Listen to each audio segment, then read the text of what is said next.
오늘 40가 행정적인 사심을 다루는데 50필수 과정에 이 40가부터는 메시지의 내용이 전혀 다른 방향으로 흘러가는 걸 알 수 있습니다.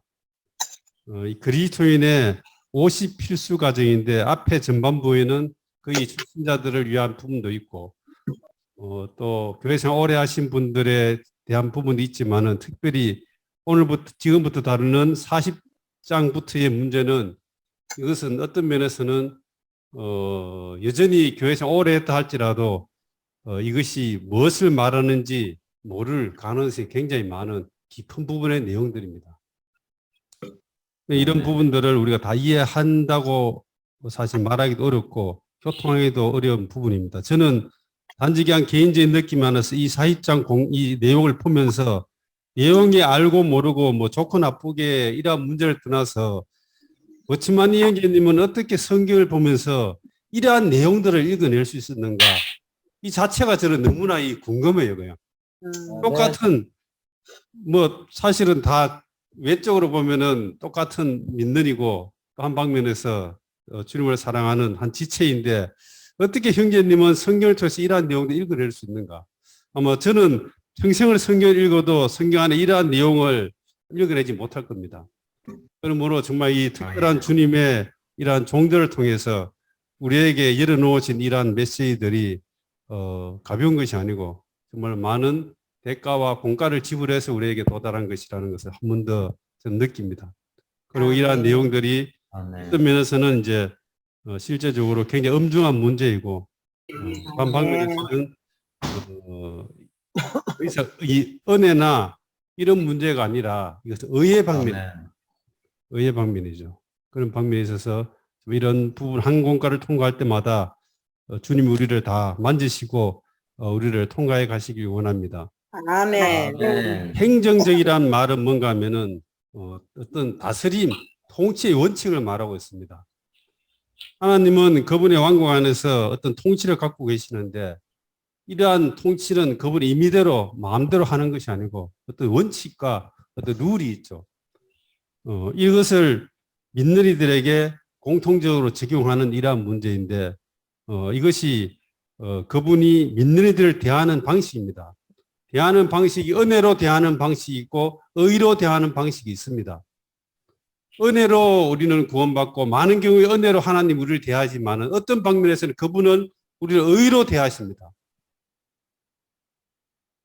이런 의가 집행되는 것이 바로 그분의 행정이고 그분 행정적인 문제가 우리 가운데 열이 있다는 것을 볼 필요가 있습니다.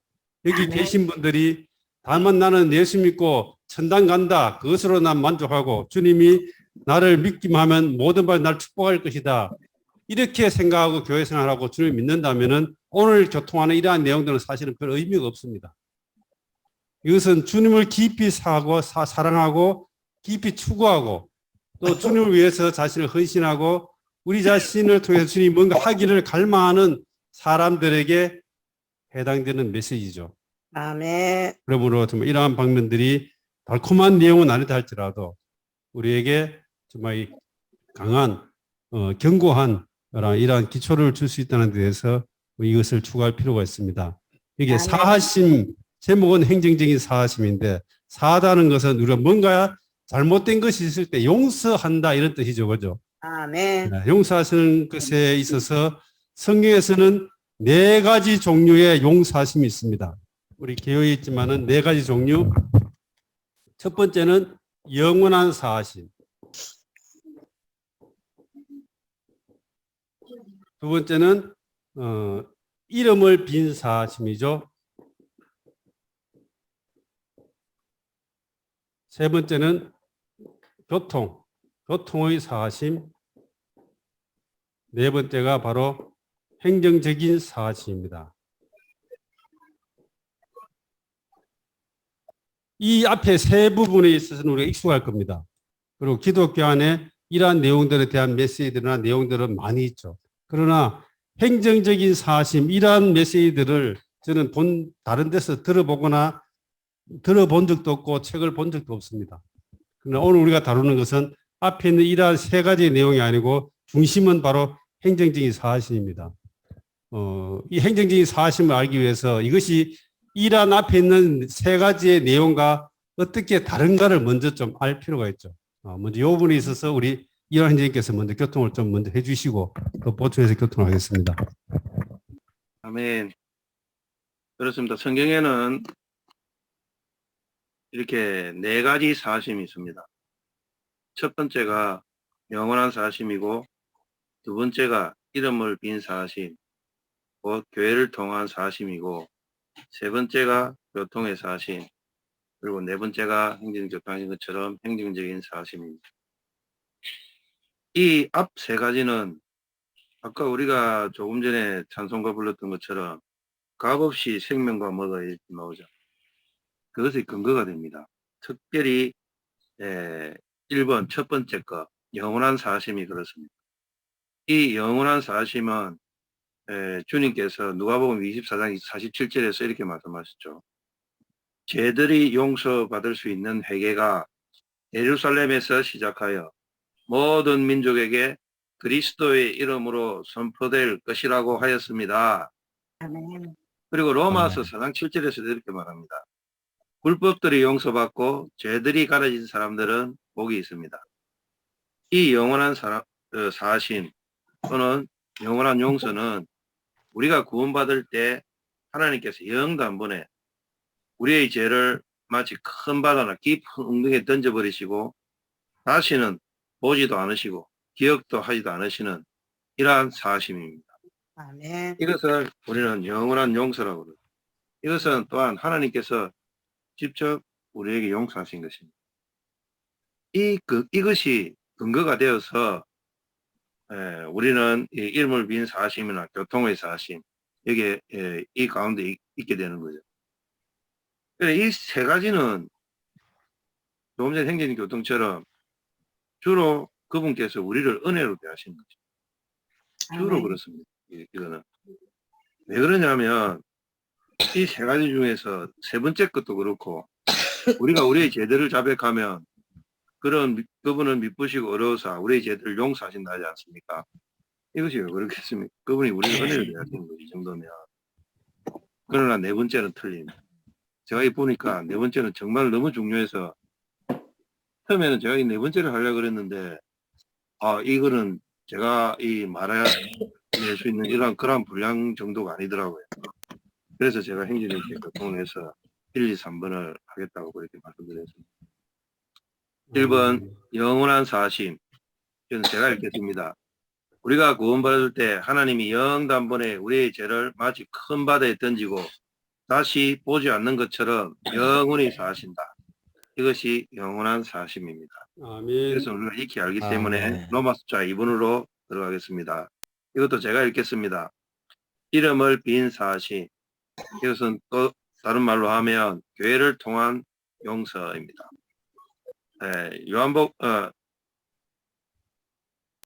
이게 요한복음에서는 20장 21절부터 23절에서 예수님께서 이 말씀을 하신 후 그들 안으로 숨을 불어넣으시며 말씀하셨다. 성령을 받으십시오.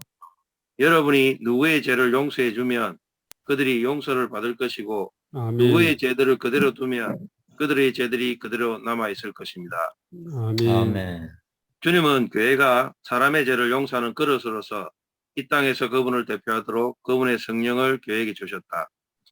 이것은 이름을 빈 사심이라고 한다. 아멘. 그러나 이러한 사심은 천주교회처럼 면죄부를 주는 것이 아니다.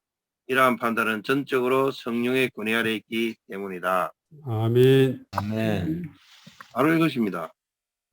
이것은 무슨 어떤 사람이 어떤 그 직분을 맡고 있다고 해서 이것을 사할 수 있고 죄를 사할 수 있고 이런 것이 아니라는 거죠. 이것은 아멘. 교회에게 주신 겁니다. 아멘. 교회에게. 이 교회는 반드시 이 그분의 권위 아래 있을 때, 그분의 권위를 갖고 있을 때만 이러한 죄를 사할 수 있다는 거예요. 그래서 먼저 놓은 게 20장에서 놓은 게 술을 불어 넣으시며 성령을 받으십시오. 이렇기 때문에 교회가 죄를 사할 수 있는 것이죠. 제가 본문을 읽어드리겠습니다. 오직 교회가 성령을 받고 성령의 권위 아래 있게 된 후에야 교회는 하나님 앞에서 용서를 위해 사용되는 하나님의 도구가 될 수 있다. 아멘. 아멘. 주님은 사람의 손을 빌렸어야만 누구의 죄가 용서되었고 누구의 죄가 용서되지 않았는지를 선포하실 수 있다. 이것은 성경 안에 있는 두 번째 종류의 용서이다. 하나님은 직접 사람의 죄를 용서하시지 않고 교회의 손을 빌려 용서하신다.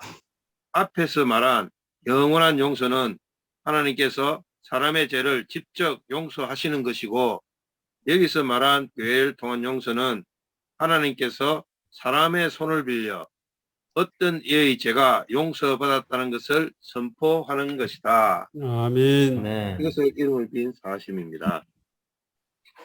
다음으로는 세 번째는 이건 우리의 생활과 너무 직접적인 관계가 있죠. 우리가 믿고 나서 이 그리스도의 생활을 할 때 우리는 여전히 죄들 가운데 있을 수도 있고 죄를 지을 수도 있고, 또는 우리의 약함 때문에 이러한 죄들을 지을 수 있습니다. 아멘.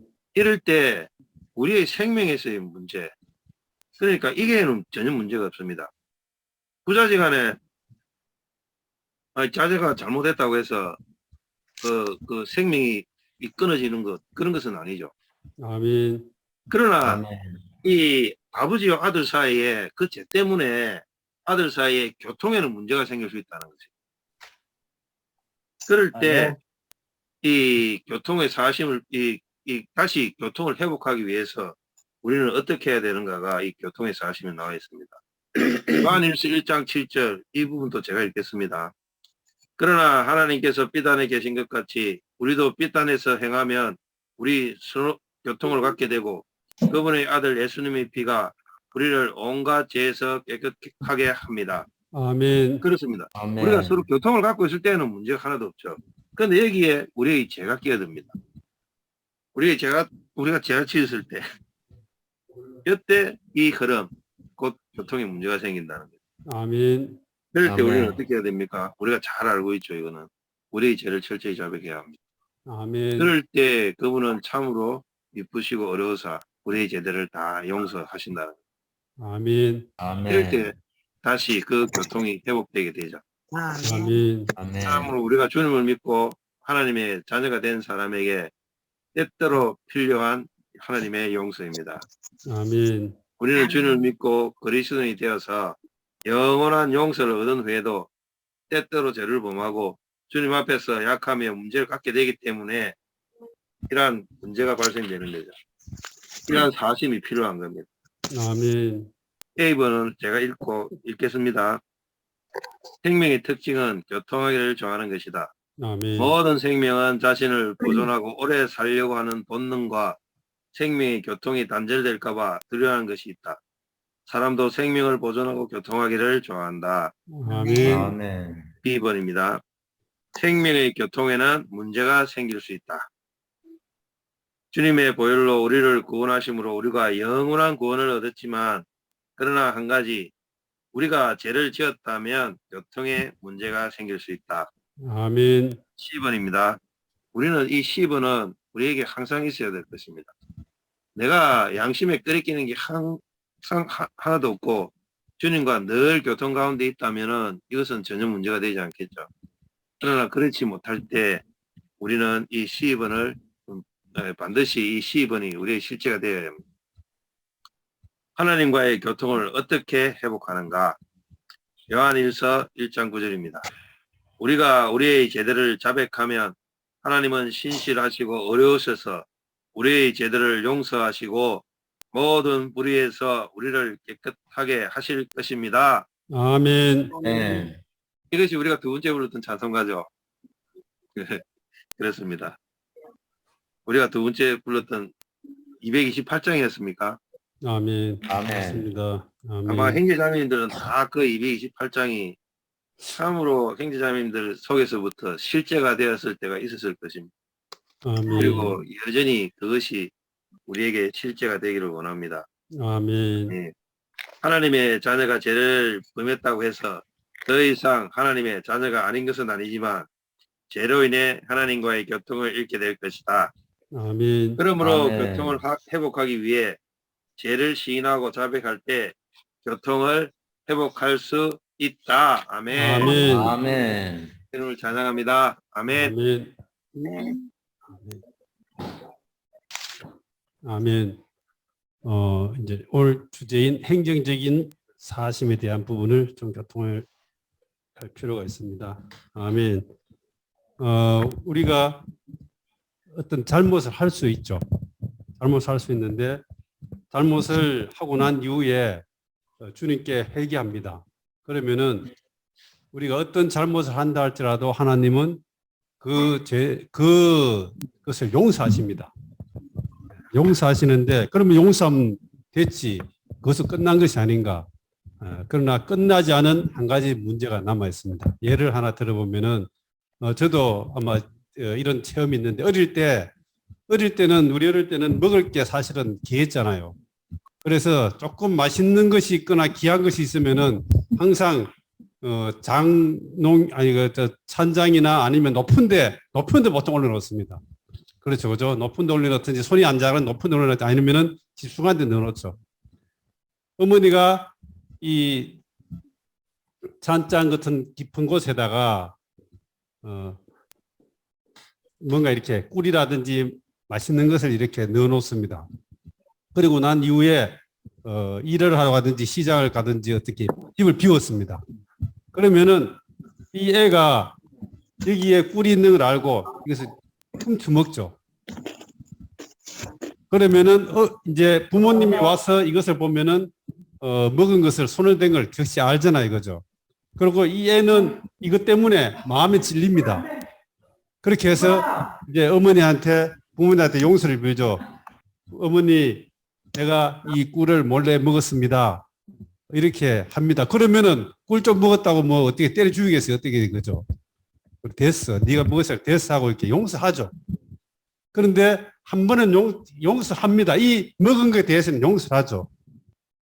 그리고 다음에 그렇게 하지 마 이렇게 말하죠. 그죠? 그런데 다음 날 또 나갔다 오니까는 또 이거를 또 먹었어요. 그러면 또 애가 또 이야기합니다. 내가 또 먹었습니다. 용서해 주십시오 하면 또 용서해 주겠죠.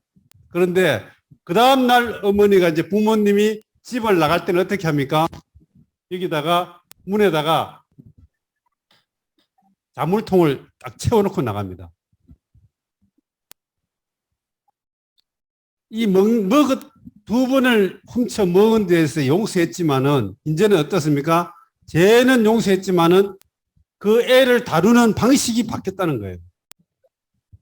아멘.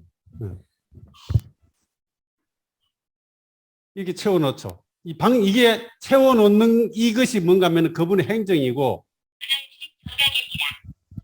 이 아멘. 채워놓은 것이 다시 원래의 상태대로 풀어주는 것을 행정적인 사심이라고 이야기하는 겁니다.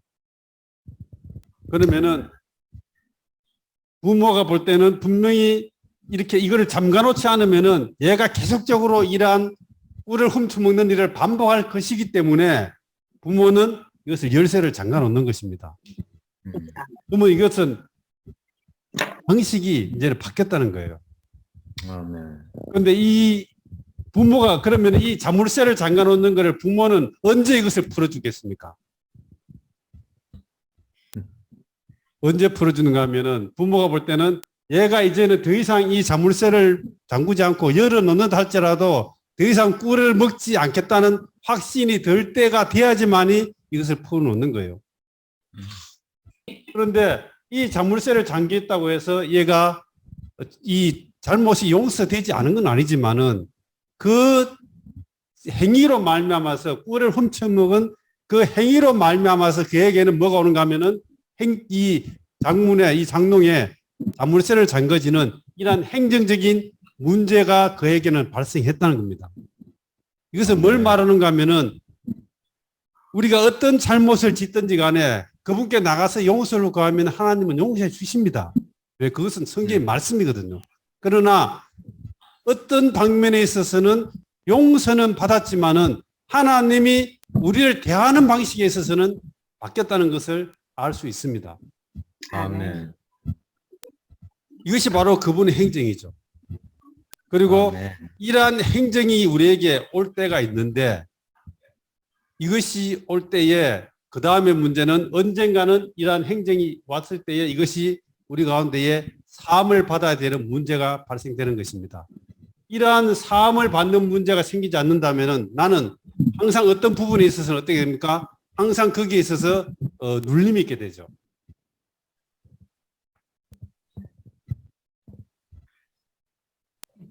그런데 이 행정적인 사심, 이 자물쇠가 없어지려고 하는 가장 좋은 것은 뭔가 하면은 이 부모님에게 신뢰감을 형성을 해 줘야 됩니다. 그런데 만약에 이 자물쇠를 잠가놨는데 부모가 딱 다음 날도 갔다 와서 딱 보니까 자물쇠가 잠겨 있어요. 그러니까 어때요? 부모님이 왔을 때에 왜 자물쇠를 채워놨느냐? 엄마는 나를 못 믿어?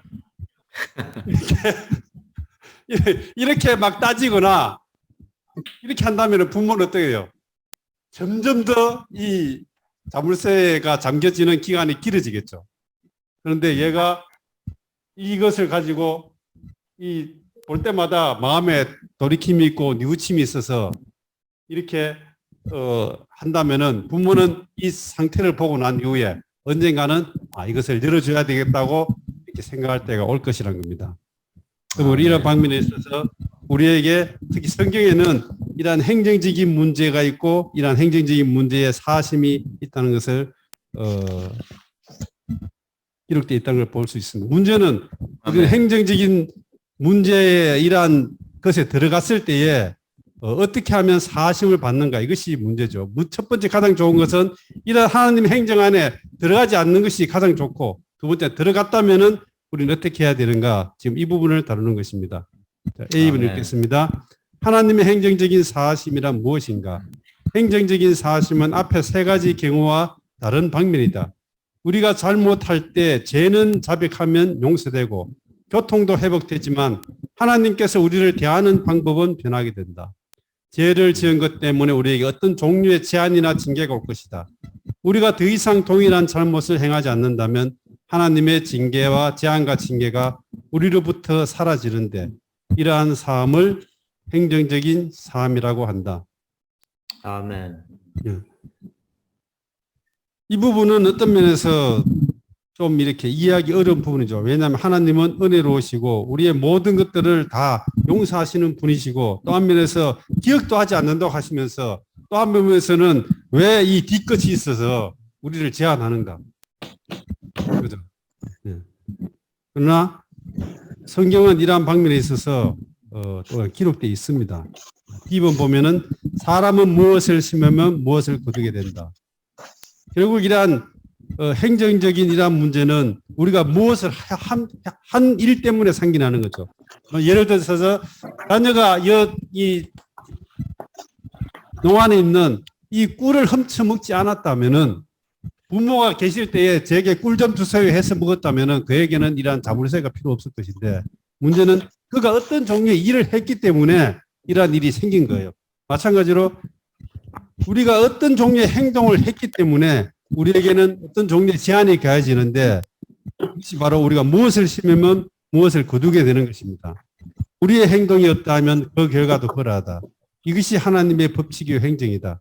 그러므로 하나님의 자녀는 마땅히 조심하여 하나님의 행정적인 것을 격동시키지 말아야 한다. 하나님의 행정적인 손을 격동시킨 다음 그것을 옮겨가게 하기는 쉽지 않다. 이런 것처럼 그죠. 한 번 자물쇠가 채워지면은 이 자물쇠를 풀기는 것은 시간이 걸립니다. 그러므로 가장 우리가 조심해야 될 것은 이러한 자물쇠가 채워지지 않도록 평소에 우리의 이러한 문제가 중요하다는 걸 말하고 있죠. 자, 성경에 이러한 행정적인 사심에 관련된 일련의 이야기들이 있습니다. 이것이 바로 중풍병자의 병을 치료한 것인데 중풍병자가 있었습니다. 다른 사람들이 이 사람들을 주님 앞에 데려왔어요. 그런데 중풍병자를 데려왔으면 주님이 뭐라고 해야 됩니까? 이 병을 치료받았다. 네 병을 치료했다. 베드로처럼 일어나라. 이렇게 말씀하셔야 되지 않겠습니까? 그런데 이 중풍병자에게 주님이 뭐라고 하는가 하면은 소자야 내 죄 사함을 받았느니라. 이렇게 말씀하셨어요. 뭔가 하면은 이 중풍병자에게 이 질병은 뭔가 하면은 그의 이러한 행정적인 죄, 행정에 들어가게 된 어떤 문제가 그에게 있었고 그 결과로 그에게 중풍병이 왔기 때문에 하나님은 이 중풍병을 치료하는 것이 다른 말로 하면은 그에게 행정적인 어떠한 죄가 있는 것을 풀어주는 것과 관련되어 있다는 거예요. 아멘.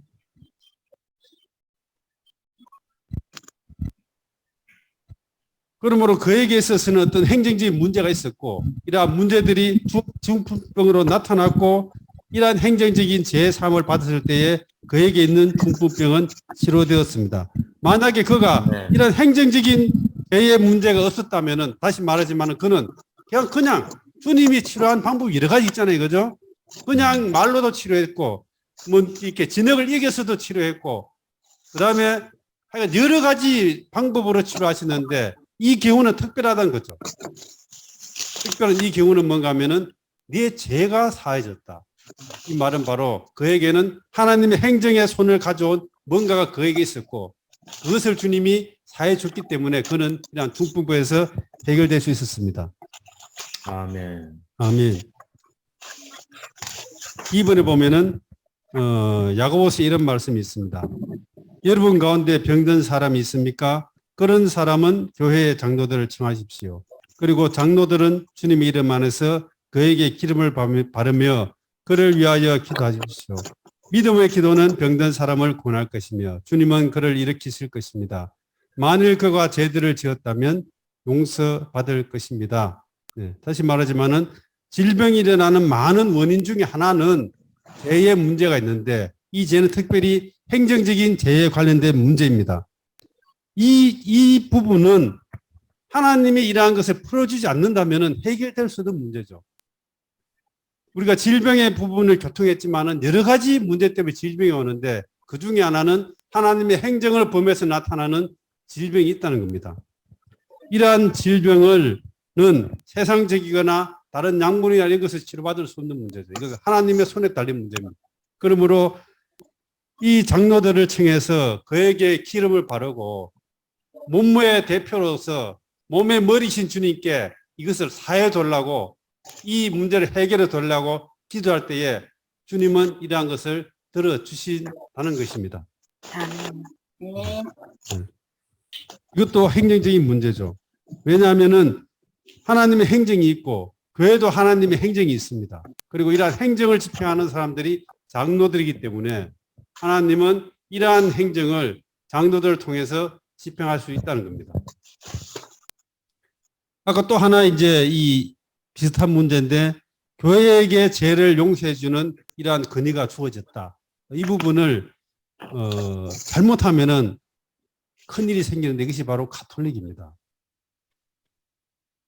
가톨릭은 면죄부를 팔았죠. 예, 교회에게 죄를 사해 주는 권위가 있다고 했기 때문에 면죄부를 팔고 그렇게 한 거죠. 또 한 방면에서 신부에게 가서 고백 성사를 하면은 내 죄가 사해졌느니라 하고 이렇게 말합니다. 그러나 이것은 잘못된 것입니다. 이것은 잘못된 것이죠.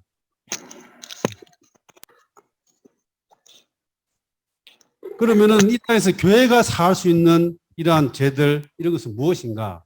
여기 있는 것처럼 먼저 성령이 있고 거기에 나타나는 문제입니다. 교회가 죄를 이렇게 사하거나 제가 있다고 말하는 것은 바로 그가 성령을 받아서 거듭난 사람이고 그가 죄에 대한 부분에 확신이 없거나 그가 죄의 문제가 있을 때에 우리는 영이 있기 때문에 그에게 그것을 알려주는 것입니다.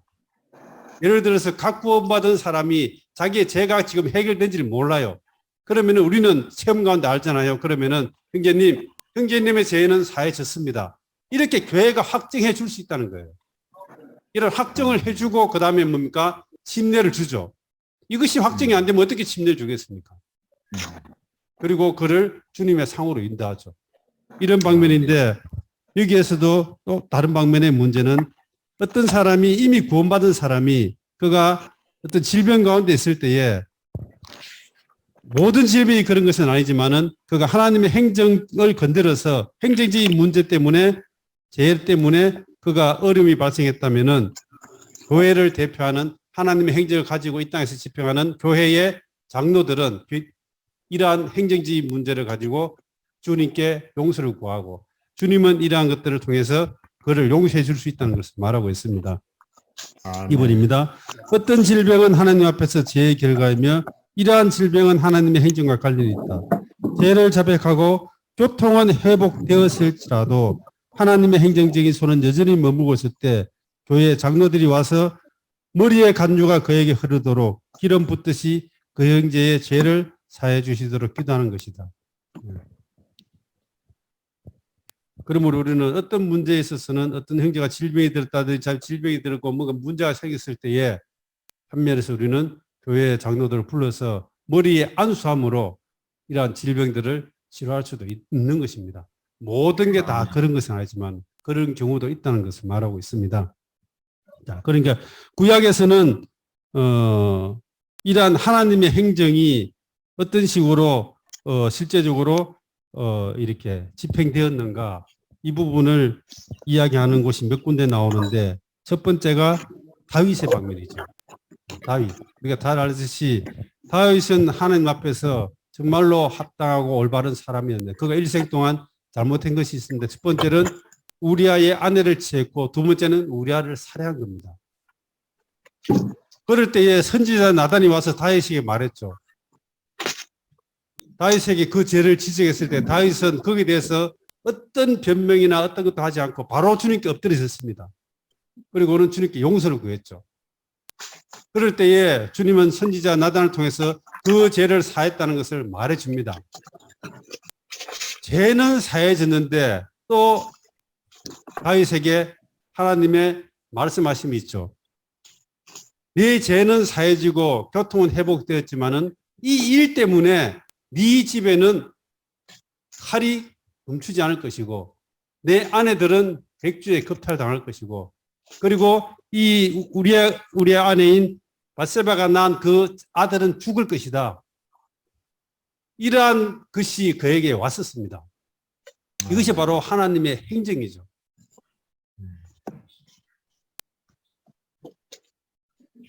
이것은 엄중한 문제라는 겁니다.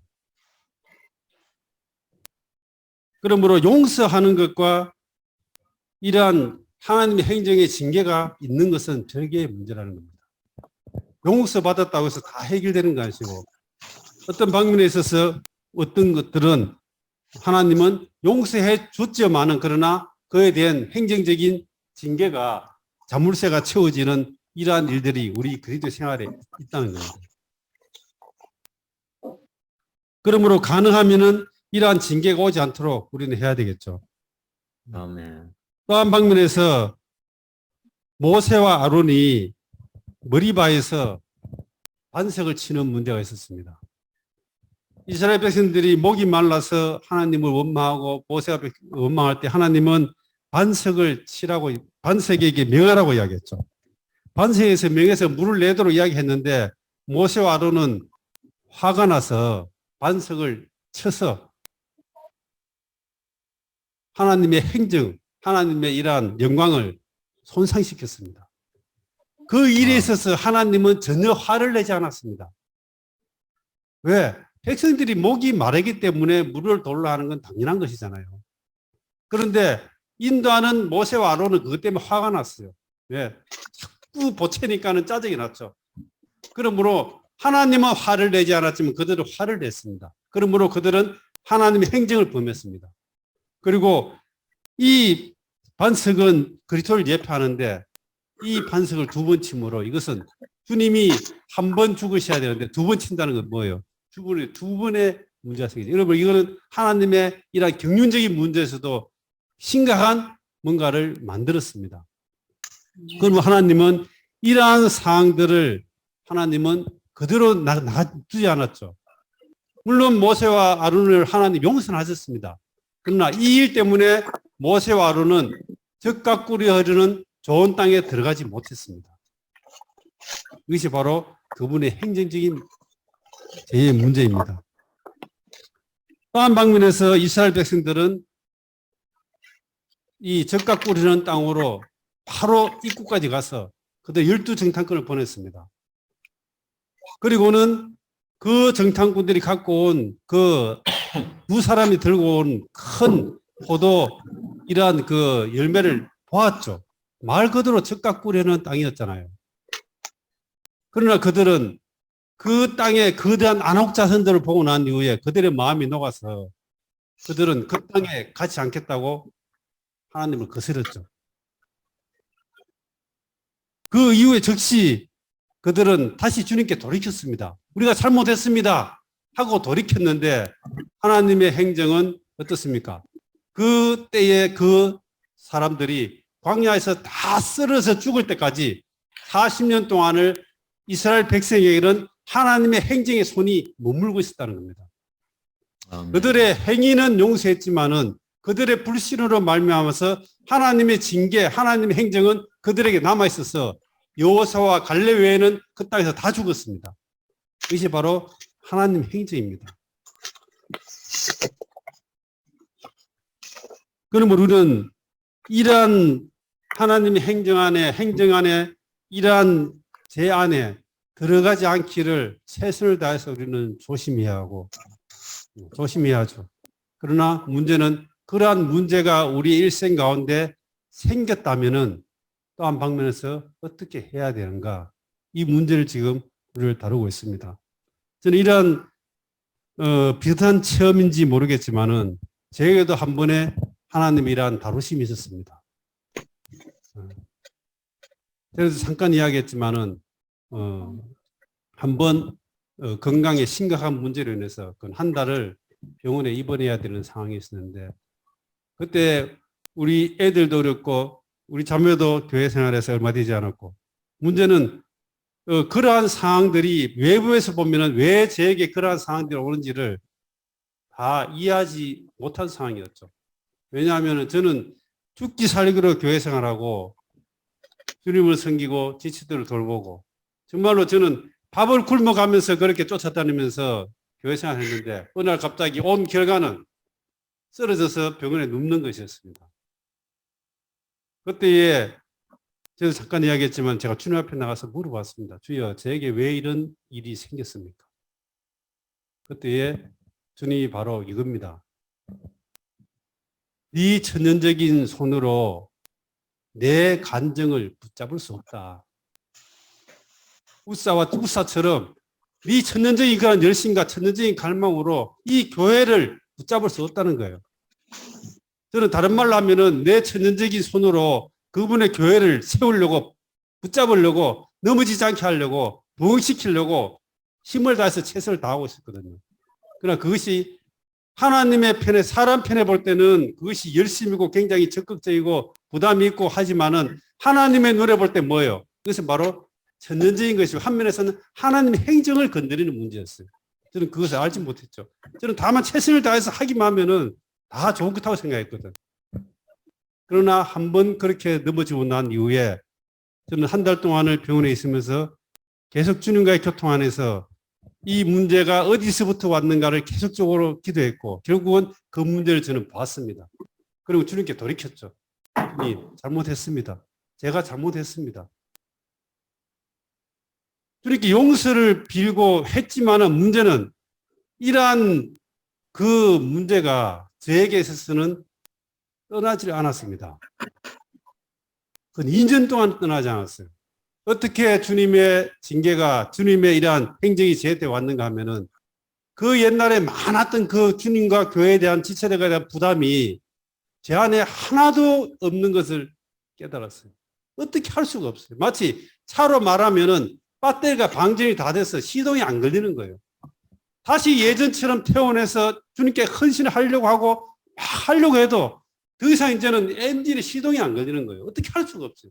내가 하려고 해도 할 수가 없는 거예요. 그러니까 내 천연적인 힘으로는 아무것도 하지 못하도록 하나님이 나를 딱 이렇게 잡아두는 겁니다. 저는 아무것도 할 게 없었어요. 할 수도 없었고. 그렇게 추구하는 많은 책들이 그때부터는 어느 기간 동안은 마치 바람 든 무를 씹는 것처럼 나에게 아무런 입맛이 없었습니다. 교회 생활도 아무 의미가 없었고 또 한 방면 지체들에 대한 그런 것도 내게 있어서는 모든 영적인 것들이 딱 끝난 것 같았어요. 제가 그때 생각했었습니다. 아, 사람들이 이렇게 해서 교회 생활을 떠난가 보다. 이렇게 입맛이 없는데 어떻게 교회 생활하지? 그러나 문제는 외적으로는 아무도 그걸 알지 못해서 옆에 있는 자매도 그걸 몰랐어요. 왜냐하면 내 행동은 똑같았거든요.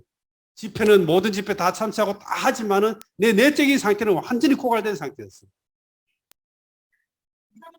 그러나 옆에 지체들이 있기 때문에 그것을 표현할 수 없죠. 내가 지금 봉사하고 있는데 내가 교회 생활에 입맛이 없다 이런 말 어떻게 하겠어요? 메시지를 추구하는데 아무 맛이 없다 이 말도 못 하잖아요. 그죠? 그러나 내적으로는 저는 완전히 고갈되어 있는 상태였죠. 그러면서 제가 주님께 할 수 있는 유일한 길은 뭔가 하면은 여기 있는 것처럼 주님, 저에게 한 번 더 기회를 주십시오. 주님, 저는 이렇게 교회 생활을 끝나기 원치 않습니다. 주님, 저에게 기회를 주십시오. 저에게 생명의 때를 한 번 더 허락해 주십시오. 내가 다시 주님을 섬길 수 있고 주님을 봉사할 수 있는 이러한 기회를 허락해 주십시오. 저는 그 2년 동안 계속적으로 이러한 기도 외에는 다른 게 할 게 없었습니다. 추구도 안 되고 아무것도 안 되는 거예요. 그러나 여기 있는 것처럼 주님 때가 되면 기묘한 것은 한 2년의 시간이 지나고 난 이후에 내 안에서부터 배터리가 조금씩 충전되는 걸 느꼈습니다. 조금씩 힘이 올라오는 걸 느꼈어요. 그리고 어느 날 시동을 딱 걸어보니까 이제 시동이 딱 걸리는 거예요.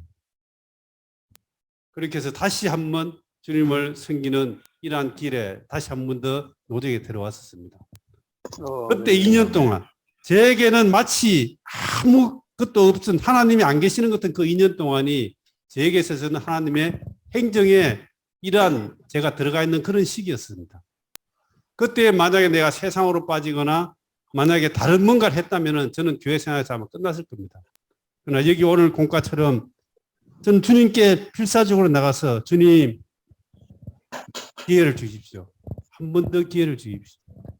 주님을 정말로 이렇게 섬길 수 있는 이러한 기회를 주십시오. 저는 신실하게 정말 내 안에서부터 주님께 깊이 기도하는 그러한 기간이 있었고 주님이 그 때를 넘겨 때의 어느 순간에 내 안에서 다시 한 번 더 이렇게 주님이 시작하는 것을 느꼈거든요. 그러므로 이러한 방면에 우리의 교회 생활에 있을 것입니다. 그때는 여기 있는 것처럼 하나님의 능력의 F분입니다. 하나님의 능력의 손아래 복종을 입어오라. 아멘. 사람이 하나님께 죄를 범할 때 하나님 즉시 행정의 손을 대지 않으신다. 많은 경우 손대지 않고 그냥 지나가게 한다. 그러나 하나님의 행정의 손을 대셨다면 당신은 하나님의 능력의 손 안에서 복종하는 길 외에 다른 길이 없다. 불평하고 변명하고 복종하지 않는다면 그 징계는 계속된다. 그렇다고 해서 우리가 죄를 범할 때마다 하나님이 다 이렇게 징계를 행정을 하는 것은 아니죠. 그러나 어떨 때는 이러한 행정을 하나님은 하실 때가 있다는 겁니다. 이번 하나님의 행정의 손에 떨어지는 것은 엄중한 일이다. 구약에서 모세와 아론은 머리바에서 반석을 치는 문제로 하나님의 행정에 떨어졌다. 아론은 죽었고 모세는 가나안 땅에 들어가지 못했다. 그들의 죄는 사함을 받았지만 하나님의 행정은 바뀐 것이다. 원래 하나님은 모세와 아론을 통해서 모세를 통해서 그 백성들을 가나안 땅으로 이끌어 가는 것이 하나님의 원래의 목적이었죠. 그러나 이러한 행정을 범함으로써 모세와 아론은 그 땅에 들어가지 못했고 이러한 하나님의 행정은 그들에게 있어서는 바뀐 것입니다. H번 최선을 다하여 주님께 순복하고 주님의 긍휼을 구하라. 먼저 최선을 다해 주님께 순복하고 하나님이 당신의 긍휼을 구해야 하고 하나님의 행정적인 손에 떨어지지 않도록 해야 한다. 그러나 만일 당신이 행정적인 손 안에 떨어졌다면 결코 성급하지도 말고 저항하지도 말며 스스로 도망 나오려고 하지도 말아야 한다. 만약에 주님 우리를 손댔다면은 다른 길이 없습니다. 다른 길이 없습니다. 가장 좋은 길은 그겁니다. 주님, 죽이든 살리든 주님이 알아서 하십시오. 나는 아무런 선택이 없습니다. 이것입니다. 아멘. 5번 메시지입니다. 하나님을 경외하고 사람들에 대해 관대해야 한다.